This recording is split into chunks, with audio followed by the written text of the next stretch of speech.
അപ്പൊ ഞാൻ കാര്യം ചോദിക്കട്ടെ, ടെൻഷൻ ഇത്രയും ടെൻഷൻ അടിക്കേണ്ട ആവശ്യം ഉണ്ടായിരുന്നോ? ശരിക്കും സ്വാഭാവികമായിട്ട് പേടി പേടിച്ചത് ഞാൻ പേടിച്ച് വരച്ചുണ്ടായിരുന്നു. ദൈവം എന്താവും. ക്വസ്റ്റ്യൻ ഒക്കെ എങ്ങനെ ഉണ്ടായിരുന്നു? പഠിച്ചത് കൊണ്ടായിരിക്കും എല്ലാം ഈസി, എല്ലാം അറിയുന്നു. 5 ദിവസം കുത്തിയിരുന്ന് പഠിച്ചില്ലേ? നല്ലോണം പഠിച്ചില്ലേ? പഠിച്ചു, യൂട്യൂബില് പഠിച്ചു, പിന്നെ ആപ്സ് ഡൗൺലോഡ് ചെയ്ത് പഠിച്ചു. സ്കൂളിൽ നിന്ന് മോക്ക് ടെസ്റ്റിന് എനിക്ക് 668 ക്വസ്റ്റ്യൻ ആയിരുന്നു. ഞാൻ 506 പാസ്സായി. ഇതിപ്പോ എത്ര ക്വസ്റ്റ്യൻ ഇവിടെ വന്നത്? 40. നീ 50 പറഞ്ഞ? നീ വെറുതെ പറഞ്ഞതാ? നീ അങ്ങനോട് വെറുതെ പേടിപ്പിക്കില്ല.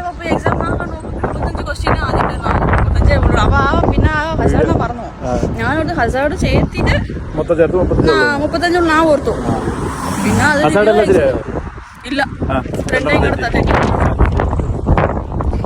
നമ്മൾ പഠിച്ചത് ഹസാർ 5 വീഡിയോ നമ്മൾ കണ്ട വീഡിയോ ആണ്. ഒരു വീഡിയോ ആൻസർ ചെയ്തില്ല. ഒരു വീഡിയോ ആൻസർ ചെയ്യുമ്പോഴത്തേനും അത് പോയി. അതുകൊണ്ട് ഒരു വീഡിയോ എനിക്ക് തെറ്റി, അല്ലെങ്കിൽ എനിക്ക് അത് തെറ്റുള്ളായിരുന്നു.